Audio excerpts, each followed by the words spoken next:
Hello viewers, welcome to ABJ Post channel. Please follow for more interesting topics. Post ఆఫీస్లో 2 రకాల savings accounts ఉంటాయి.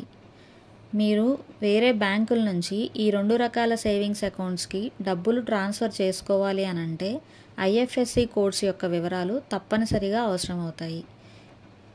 ముందుగా ఈ వీడియోలో నేను మీకు ఈ 2 సేవింగ్స్ అకౌంట్స్ యొక్క ఐఎఫ్ఎస్సి కోడ్ వివరాలు తెలియజేస్తాను. వాటిలో ముందుగా పిఓఎస్బి అకౌంట్ గురించి తెలుసుకుందాం. ఈ అకౌంట్ ఓపెన్ చేయాలంటే మీరు ఆధార్ కార్డు, పాన్ కార్డు, 3 ఫోటోలు, 500 రూపాయలు తీసుకుని మీకు దగ్గరలో ఉన్న పోస్ట్ ఆఫీస్కి వెళ్ళినట్లయితే వాళ్ళు మీకు అకౌంట్ ఓపెన్ చేసి ఈ పాస్బుక్ అనేది ఇవ్వడం జరుగుతుంది. వేరే బ్యాంక్ నుంచి ఈ అకౌంట్కి డబ్బులు ట్రాన్స్ఫర్ చేసుకోవాలి అని అంటే మీరు అకౌంట్ నెంబర్తో పాటు అదనంగా స్క్రీన్ పైన కనిపిస్తున్న ఐఎఫ్ఎస్సి కోడ్ వివరాలు కూడా వారికి తెలియజేయాలి. ఇక రెండవది ఐపీపీబీ అకౌంట్.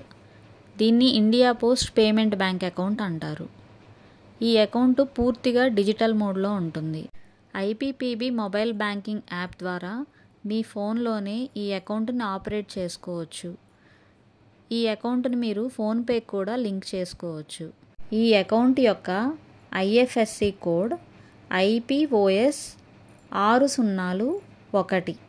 వేరే అకౌంట్ నుంచి ఈ ఐపీపీబీ అకౌంట్కి మనీ ట్రాన్స్ఫర్ చేసుకోవాలి అంటే మీ అకౌంట్ నెంబర్తో పాటు స్క్రీన్ పైన కనిపిస్తున్న ఐఎఫ్ఎస్సి కోడ్ వివరాలు తెలియచేయాలి.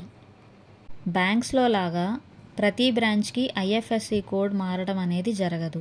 ఇండియా మొత్తం ఒకటే ఐఎఫ్ఎస్సి కోడ్ ఉంటుంది. ఐపీపీబీ అకౌంట్ యొక్క IFSC code IPOS 601.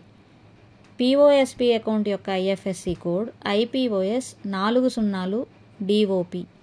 One nation one IFSC. Thank you for watching ABJ Post channel.